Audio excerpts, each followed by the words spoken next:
Hello everyone, welcome to our first video lesson of the year. I hope these are useful to you and that you go back and review these if there's ever confusion.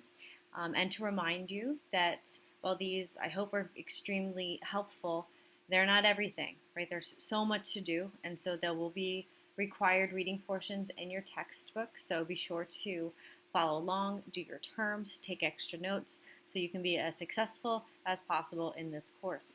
Okay, so we are starting our foundations unit, and thus we will be doing a review of each of the major Neolithic river valley civilizations. Right, of course, it makes sense that as we transition to agriculture and we have a great deal of a need for water, that major civilizations will pop up around useful river valleys. And so we'll begin at the cradle of civilization, Mesopotamia, seen here in red. And as a reminder, as we go through the course of this year, know your geography, right? If you don't know where a civilization is, as far as I'm concerned, you don't know that civilization. Its location and geographic features tell us so much about its people and can make your life a lot easier if you know where it is, as we discuss and will continue to discuss in class. So Mesopotamia in and around modern-day Iraq is our first large-scale human civilization. And Mesopotamian societies begin to rise around 3500 BCE. Of course, there are people settling there. There are some early cities that emerged before that, but in terms of large-scale settlement and civilization, we're looking at 3500 BCE. And our two major rivers that create the fertile river valleys of the Fertile Crescent are, of course, the Tigris and the Euphrates rivers. And originally, though we have larger populations, we're mostly settling as city-states. Our first major area of settlement is Sumer. And after that, we start to see all these other cities that are noted on the map begin to pop up. And originally, these cities will rule autonomously as city-states. All right, so our first political structure are these city-states. And let's talk about a couple of the key features of these city-states. As I said, they are autonomous, right? They are self-ruling. So each one of these, Babylon and Ur and Uruk and Nineveh, all have their own kings, right? Their own noble classes, their own armies, and the like. And one thing that's important to note is the importance of religion as it's connected to political power. Each one of these city-states has patron gods. So, for example, the city-state of Babylon, its patron god was Marduk, who's seen here, like destroying stuff. He's like a real powerful god. And so usually the leaders of each of these city-states found ways to connect themselves with those gods, whether they say they're descended from them or they have blessed them to rule. And so anytime you do a religious kind of convocation, you are acknowledging the power of that king, right? So religion and government are very much tied together in Mesopotamia, and as we'll see in a lot of other places. Another way that we see how important religion is to these city-states and these civilizations is through their architecture. This is an artist's portrayal of what these ziggurats would look like. And ziggurats were these kind of step pyramid temples that would generally be at the center of each of these city-states. And the major festivals and sacrifices would be held here. The priests would run them, and thus the priests are really important to Mesopotamian society. It's also important to note that usually this wouldn't just be the religious and political center, but often an economic center as well, as many of the marketplaces would be surrounding these areas. So this is the center of all major Mesopotamian life. Some of the ruins still exists. This is the ziggurat at Ur, which I believe is still around. ISIS might have messed this up, but there is a pretty rich archaeological record that helps to substantiate a lot of this information. Some other key components of these city-states is how close together they are and how competitive they are. This is both the best and the worst thing for Mesopotamian societies. Right? It's great because we have constant trade, and not just amongst each other. We're also trading with Egypt, we're trading with India, we're trading with other nomadic societies that exist in this region, which means that we can be profitable, right? Which means that we don't have to invent everything, right? We can steal from nearby neighbors. There's also a lot of war, right? Which, as we'll discuss in the next couple slides, means that we always have to be innovative. right? So we're bringing in money, we are innovating, and we're needing specialty skills. And so what's happening is we are seeing an increased rate of job specialization and a complexity of society. And so we're getting more stuff, we're becoming more stratified, and even though that has negative consequences, it also means we're advancing our civilizations. And so if we were to think about what the social structure of Mesopotamian city-states might look like, it would look a bit like this, where we have our kings at the top, our priests and nobility would be secondary, helping us rule, right, helping us take care of the gods and all that stuff. Underneath them would be our craftsmen who are creating all this stuff, our merchants who are selling all this and connecting us to the outside world, our farmers and our laborers. Underneath that, obviously providing food and building all these great structures. And beneath them would be slaves and servants. Now, one note that I want to say about slaves and servants in this era. When we talk about slavery, we have to remember that through the majority of world history, slavery had nothing to do with race. You became a slave in Mesopotamian societies by being a prisoner of war, by being indebted to another person, and possibly by being a criminal, right? It could be your punishment for some crime that you did. So it has nothing to do with slavery. We have to divorce it from what we know from the American plantation slavery systems and the like, right? So very different type of system there, right? But extremely stratified society, right? The richer a society becomes, the more settled it becomes, the more stratified we generally see that it becomes, right? So let's just go a little bit further with this concept of the importance of geography and how it connects to some of the stuff we've already discussed. So if we look at the geography of Mesopotamia here, we see that we have our rivers, but also if you look, it's a really open territory, right? These areas are extremely vulnerable because even though we have these Zagros mountains here, they're not crazy mountains, right? These are not the Himalayas, which are impossible to cross, right, without major danger. So this area is generally open. All of this is very open in Iraq. It's like pretty flat. And then getting out to the Mediterranean Sea is also flat. We'll see coming in through Turkey is pretty easy as well. So this means that we're extremely vulnerable to outside attack. This also means that if one of our city-states is growing in size, right, they can fairly easily invade their neighbors. So a major theme of definitely all societies, but very specifically Mesopotamia, is war. We see constant war amongst these city-states, amongst all these civilizations, right? And we see this reflected in the art. So just some examples here. We see some Mesopotamian armies using chariots against each other. Here's some more siege tactics used to burst into some city to try to take it over. Here's a lovely picture of some, I believe, Babylonian soldiers torturing Lebanese prisoners of war. Some more war, just warfare all over the place. Just war. And this will mean a few different things.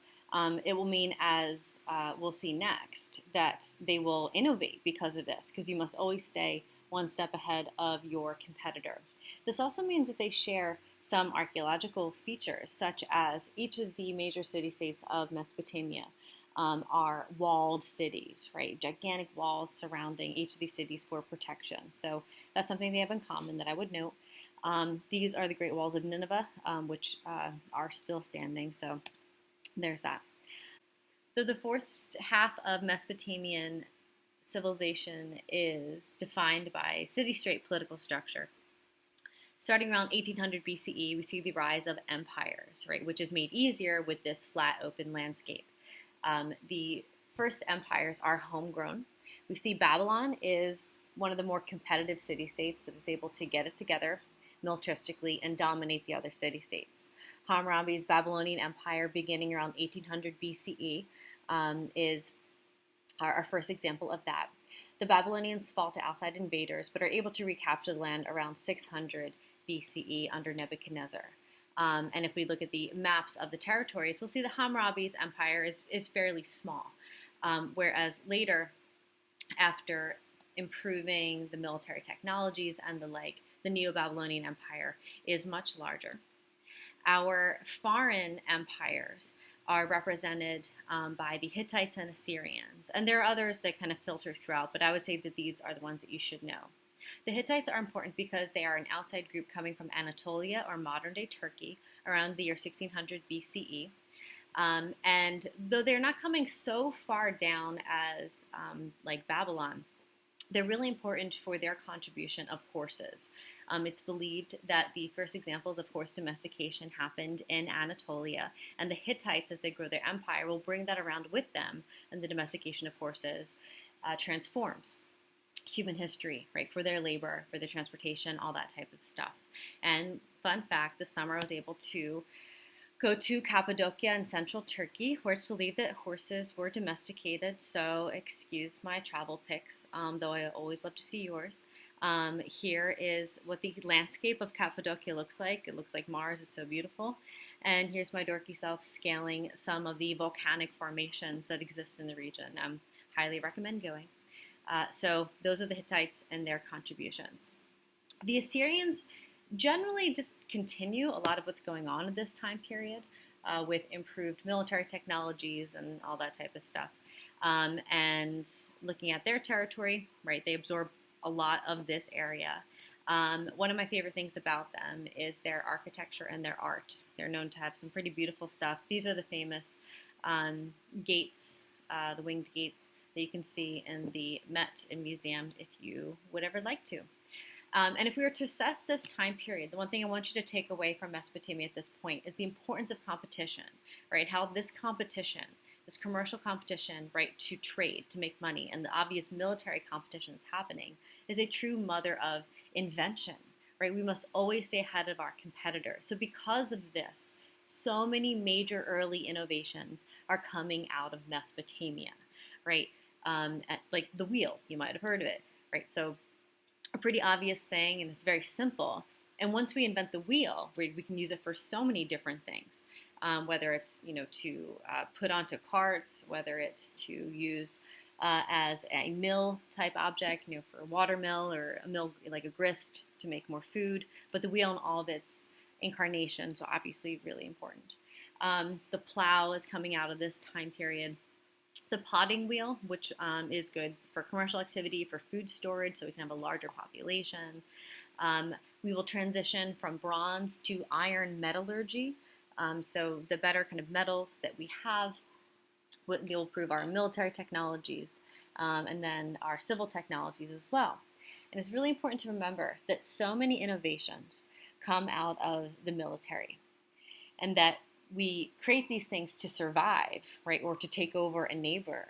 And something that starts as a military advantage eventually becomes used for the common person, right, comes into civil use, right? That happens so much in history, and we're going to keep our eye on that, right? And we see that in the modern day. Right now, I'm using the internet to speak to you, to facilitate our education.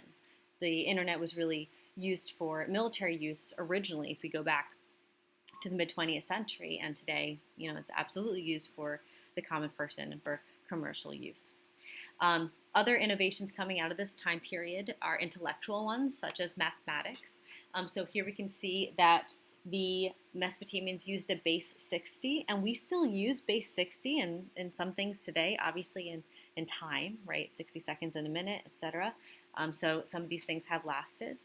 Also, they have a writing system, right? Cuneiform is our first writing system in human history. And while you do not need a writing system to be considered a civilization, it's usually a sign of a pretty sophisticated and successful civilization if we have a somewhat standardized writing system, right? So this is what cuneiform looks like. It's a form of wedge writing, usually done onto clay, and then it hardens. And so, that's why we say things like, well, it's not written in stone, because at one point it was. And originally cuneiform was used for all these purposes that we see here on the slide. Standage likes us to believe that cuneiform was very first written to remember a beer recipe. And I don't know if that's necessarily true, but they definitely recorded recipes and also prescriptions for medications in cuneiform. It was obviously used for economic transactions and definitely taxes, so they knew who owed what to the local kings. It would use for various types of legal contracts and definitely in the form of marriage contracts.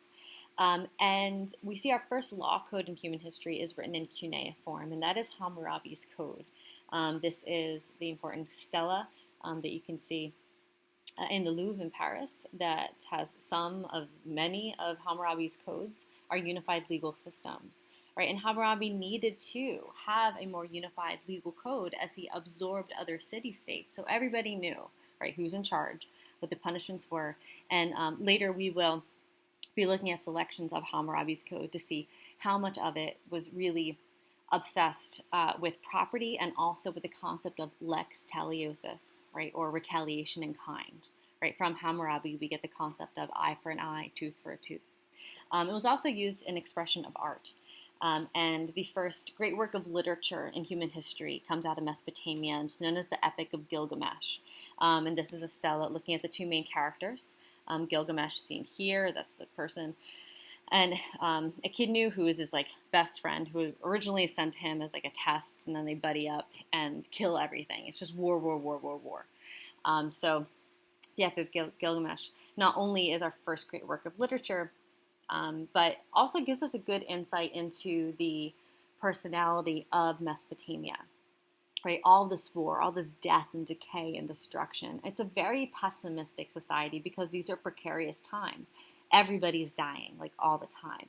And what I think is one of the more significant parts of the Epic of Gilgamesh, which I'm not going to have you read because, I don't know, it's not the most exciting, but is towards the end, right, when he's heartbroken, when Gilgamesh is heartbroken that his best friend Echidnu, the bull man, dies, and he wants to find a way to kind of preserve life, right? He begins to chase this kind of elixir for immortality. But at the end of the story, he dies, and after humans die, there is nothingness, right? There's this kind of belief that you die and that's it. It's darkness. It's like pretty bleak as far as religions go. But that makes sense considering the conditions of Mesopotamia at this time period. Moving on within Mesopotamia, we have to remember there's so many different groups of people, and it's impossible to keep track of them all, but there are two groups of people within Mesopotamia that I want you to know, and I want you to know their contributions. The first are the Phoenicians. So the Phoenicians are semi-nomadic. By this I mean they originally come from, kind of what is kind of Palestine or Israel today, but then they begin to be on the move. They are our sailors.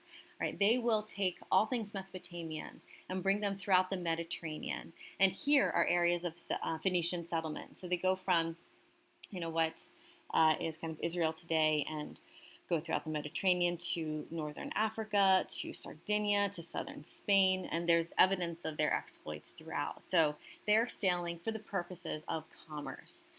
So because of them, we are connecting all these smaller populations to the Middle East or to Mesopotamia. Also, we see them in all sorts of art. So, this is a detail of Egyptian tomb art that shows these bearded Phoenician men showing up and repairing their ships and trading with local Egyptians. So they're showing up there. Here they are in Babylonian art. And so what they're most known for is their sailing technologies.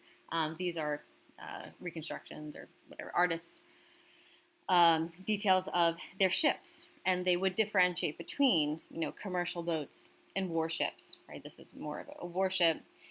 Here's more of their commercial boats, and all sailing tradition after this is based off of what the Phoenicians did. So they are major sailors. They are also important for connecting these areas and commercially in trying to start to unify the concept of coinage rather than barter everything, trying to mint coins and preferred certain types of bullion over others. The Phoenicians pushed this along, and this is a Phoenician coin showing their boats. And probably the most important intellectual contributions that the Phoenicians make is the Phoenician alphabet. Right, they're dealing with so many different types of people, different writing systems, different languages, that they couldn't sit and learn each one of these writing systems was too difficult. So we see our first alphabet. And anytime we see an alphabet, we know more people are writing. It's so difficult to learn some sort of glyph system. You have to memorize hundreds or thousands of different characters.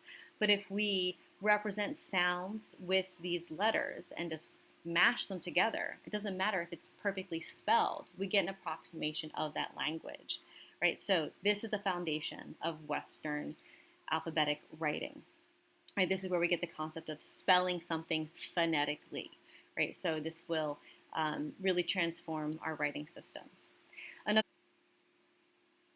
Another group that I want to place in Mesopotamia are the Hebrews. Right, so the Hebrews were originally a nomadic polytheistic group that make a huge cultural contribution to society by being the first group to adopt monotheism. And we'll get into the origins of that and the discussions of their tenets of faith and the impact that that has on Christianity and Islam later. But I want us to put them in the context of understanding why they were so important to this. So in this map, we can see the movements of the earliest Hebrews. They were already roving between kind of Babylon and Ur, they began to really move throughout Mesopotamia and eventually into Egypt. Once their prophet Abraham gets the word of God and makes his covenant that they will be the chosen people and be taken to a promised land, then they begin to go on the move. But as they move, they're going to get into trouble because we need to think about the political impact of their belief system. By adopting monotheism and believing in only one God, this means that they, by nature, have to reject all of the gods that these leaders will use to legitimize their power, right? So any kind of official god of, the king, or if the king claims to be a god, then Hebrews don't acknowledge that. It could also mean that they refuse to pay taxes that will go to building a temple in honor of that god. So they're very rebellious by their nature, thus why they are on the move so much in this time period, and also sadly why there is such a history of persecution, right, of the early Hebrews and of the Jews throughout time. So pretty revolutionary. So throughout most of this time period, the Hebrews are on the move. They end up in Egypt, and we will discuss that and whether or not they were used as slaves or just kind of grouped in with other laborers in that time period. Very famously, they do begin to exit, as led by Moses, and here in our Raphaelite painting of that, we see Moses receiving the Ten Commandments, which further standardizes this religion. The Hebrews will be settled for a short period of time in the kingdom of Israel in around 1000 BCE. We'll learn a little bit of the history of that later, but they will have a short but successful kingdom that will fall later to Babylonians and the like, as seen here are some Assyrian kings kicking out some of their Hebrew subjects. So they would either be expelled or imprisoned because of their belief system and the threat that that posed to the social order. So let's place them in that context. All right, so we'll stop that there because we'll eventually see how the Mesopotamian societies fall to the Persian kingdoms. And next we will move on to Egyptian society to see the similarities and differences with Mesopotamia.